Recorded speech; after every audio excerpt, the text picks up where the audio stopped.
All right, guys, I need everybody to pay attention. So this question here got a class earlier and every class since. You're only the third class I've had today, but it says the Vostok ice core data revealed a significant long-term correlation between which three factors? Stop right there. I need a show of hands. How many of you don't know what an ice core is? 8. What is an ice core? How many of you don't know what an ice core is? Guys, this is a serious problem. We have about 2/3 of the class raising their hand right now saying they don't know what an ice core is. Y'all don't know what an ice core is. How many times did you read over the word, or I read it and you just let me keep going? Or you read it and you just kept going? All right, so this is really serious. It is like a huge problem. You cannot read something, not know the words, continue reading as if nothing's wrong, and then say, well, I did the reading. No. You read over it. You read right by it. Does that make sense? You all know what to do, don't you? What should you do if you run into a term that you don't know? Use context clues might work. If it doesn't, you might have to look it up.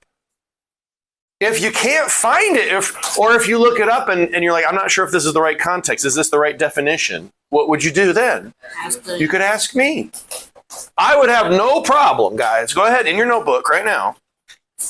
Or just stick it in your forehead, whatever works for you, but probably notebook. What the heck is an ice core? I got it. But I appreciate it. All right. So an ice core is, in this case, especially, so the Vostok ice core, what's Vostok? The place. Good. Thank you. The place that they took the ice core. So they drill down and they have like this hollow core drill.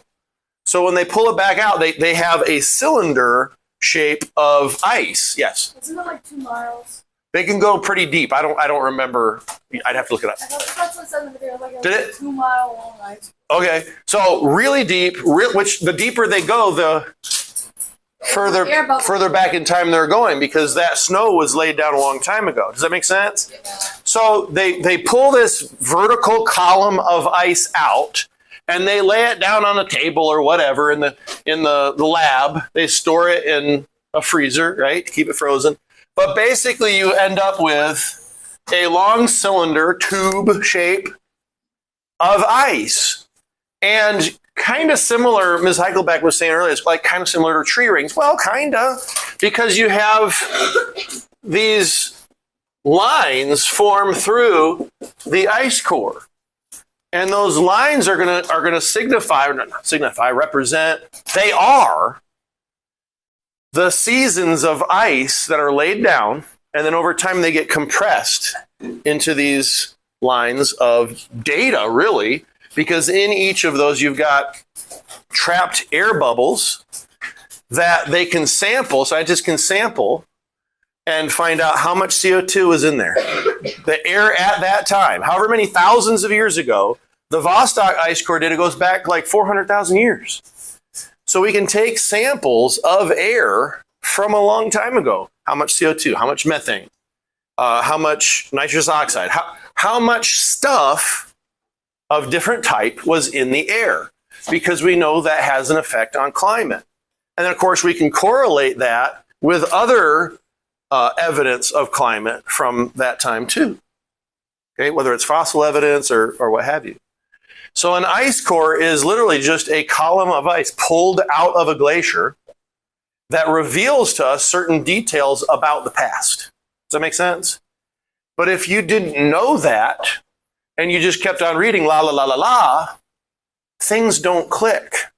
Things don't make sense. Things are out of context. Does that make sense? You've got to stop sometimes when you're reading. Now, if you're reading something for the first time, if you're reading an article for the first time, and you're having to stop often to learn what vocab words mean, that's okay, isn't it? I'm encouraging that. You've heard this before. Am I saying anything new to you? What should you do then after you have read it, stopping often to learn new words? reread it. Because now you can read it continuously without interruption, and it will make more sense to you. Does that make sense? When I ask you to do the reading, you're not just reading over it. You are reading it for understanding. If you don't know a word, you can't understand. That make sense? Yeah. Okay.